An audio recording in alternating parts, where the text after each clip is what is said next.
Ajabatkum, kata Allah. Sekalipun tuh si musyrik, tuh si wanita, dia bisa narik hati kita. Ini kan kalau narik hati macam-macam, mungkin karena kekayaannya. Ada orang yang Islamnya udah kelamaan miskin, capek juga.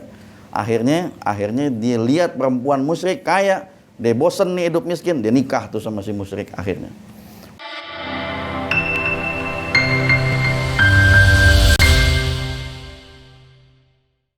Assalamualaikum warahmatullahi wabarakatuh. Bismillahirrahmanirrahim. Alhamdulillahirabbil alamin. Allahumma shalli wa sallim wa barik ala sayyidina Muhammad wa ala ali sayyidina Muhammad.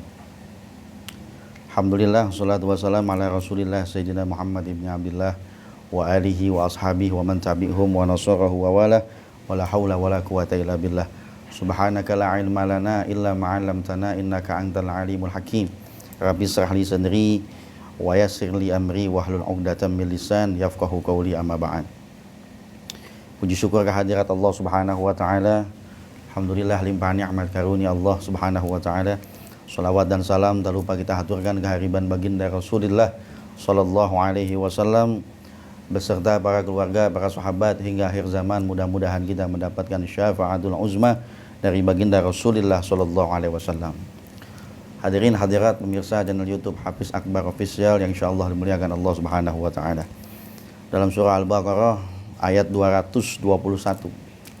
Bismillahirrahmanirrahim. Wala tankihul musyrikat hatta yu'minna wala amatum mu'minatun khairum min musyrikati walau a'jabatkum.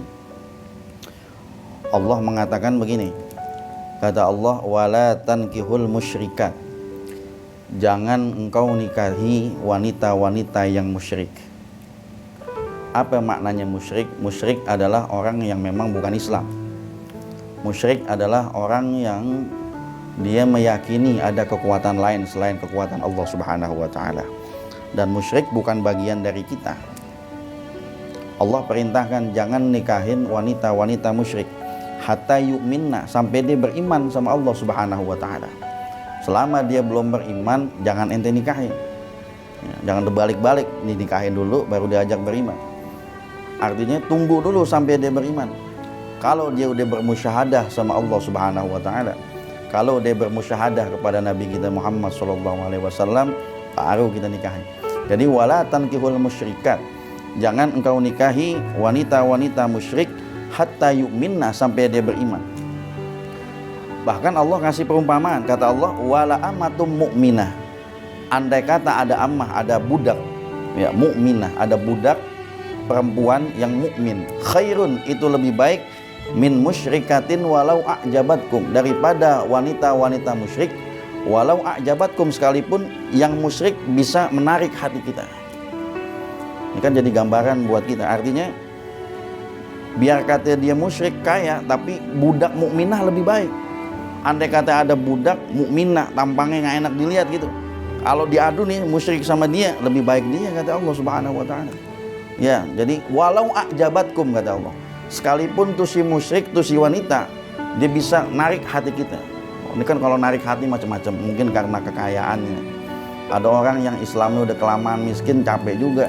Akhirnya dia lihat perempuan musyrik kaya, dia bosen nih hidup miskin, dia nikah tuh sama si musyrik akhirnya.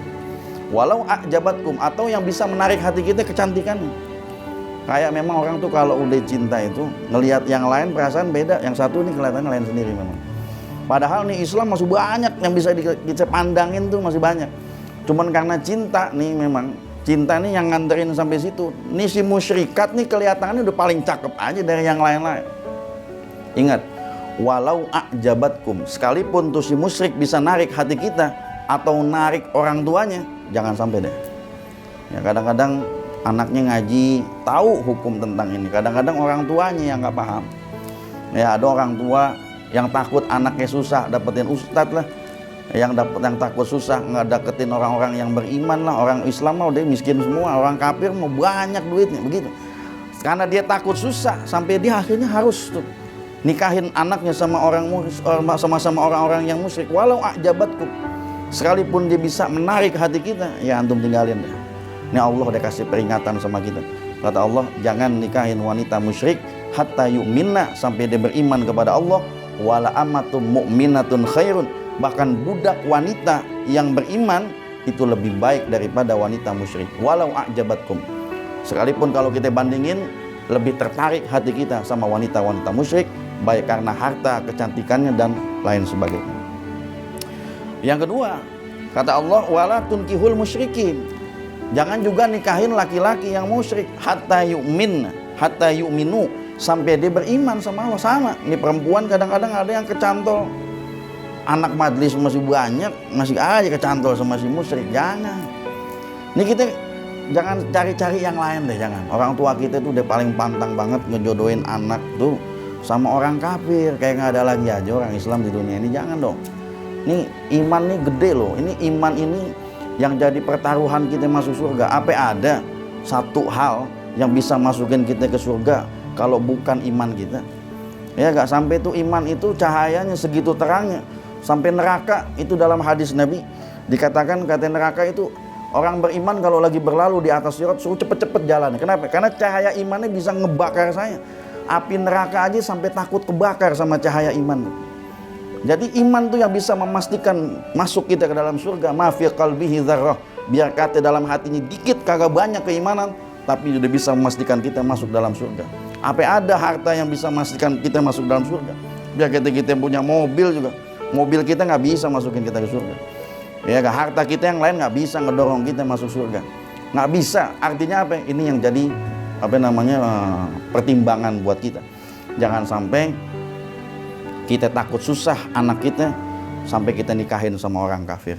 Jadi besok kalau kita kedatangan sama orang, kayak ada anak muslim datang baik-baik sama kita yang ngelamar, ya kerjaannya apaan? Cuman OB dong. Anak aneh takut susah deh kalau nikah sama ente. Ya Allah, ngeri nih ngeliatnya. Giranan si Robert datang diterima langsung deh. Ya nauzubillah min zalik, dia biarin nggak apa-apa. Nggak apa-apa, yang penting lo kaya, jangan sampai susah kayak emak, jangan sampai susah kayak bapak. Nggak apa-apa, biarin mau orang kafir, nggak apa-apa. Ini faedah yang salah nih buat kita. Nanti suatu saat kalau kita punya anak, apapun yang bakal dibawa sama orang kafir, biar katanya gunung dibawa sama kita, jangan sampai kasih anak kita masuk ke dalam itu. Jangan sampai kasih anak kita buat nikah sama dia. Nauzubillah min dzalik. Wala abdum mu'minun khairun, kata Nabi. Kata Allah, wala abdum mu'minun khairun, bahkan hamba laki-laki itu khairun, lebih baik mim musyrikin walau a'jabatkum. Ya, sama orang musyrik lebih baik seorang hamba yang kelihatannya memang nggak enak dilihat nih hamba. Dia musyrik, ya enggak? Dia orang laki, dia budak, Ustaz. Yang ini kan orang kaya. Walau a'jabatkum, kalaupun dia bisa narik hati karena kegantengannya, karena ketampanannya, karena hartanya, kalau dia kafir udah nggak bakal jadi apa-apa udah buat kita. Ini peringatan dari Allah Subhanahu wa taala. Apa sih alasannya Allah Subhanahu wa taala kok bikin kita nggak boleh tuh berjodoh sama orang musyrik? Kata Allah, ulaika yad'una ilan nar. Karena mereka bakal ngajak ente ke neraka. Itu yang jadi nggak boleh. Karena Allah sayang sama kita. Tuh orang kayak begitu, biar kata dia baik ngasih harta segede gunung juga, besok dia bakal ngajak kita ke neraka. Antum punya anak yang muslimah dinikahin sama orang kafir, bukan cuman anak ente yang kebawa, emaknya itu, bapaknya kebawa semua. Yang jadi Allah nggak boleh tuh karena kasihan sama ente, karena yad'uka ilan nar, dia bakal bawa kita masuk dalam neraka. Wallahu yad'u ilal jannah, sedangkan Allah Subhanahu wa taala yad'u ilal jannah, Allah ngajak kita masuk dalam surganya Allah Subhanahu wa taala. Wal maghfirati biiznih, dan Allah mengampuni siapa aja yang diizinin sama Allah Subhanahu wa taala. Jadi alasan Allah kenapa nggak boleh? Karena orang itu bakal ngajak kita ke neraka, sedangkan Allah ngajak kita ke surga. Itu kenapa kita nggak boleh. Maka wa yubayyinu ayatihi, Allah tegesin lagi, wa yubayyinu, dan keterangan ini ayatihi, bagian dari tanda-tanda Allah Subhanahu wa taala linnas, bagi manusia, la'allahum yatazakkarun, agar mereka itu mengingat kepada Allah Subhanahu wa taala. Mudah-mudahan ini bagian yang terpenting buat kita, karena kita punya anak, punya keturunan, nauzubillah min zalik, jangan sampai pegang ini semua. Jangan sampai ada anak-anak kita yang masuk ke dalam musyrik karena kita punya pasangan orang yang musyrik. Orang musyrik itu diibaratin kalau dia punya pasangan masuk dalam keluarga kita, nasabnya terputus sama kita, udah nggak ada hubungan darah lagi. Seorang bapak yang dia Kristen, dia nggak bisa ngewaliin anak muslim sampai kapanpun juga. Bukan dia walinya, tapi wali hakim nanti yang dipakai ketika anaknya nikah. Maka nauzubillah min dzalik, kalau di dunia nasabnya aja dia putus, bagaimana nanti di akhirat?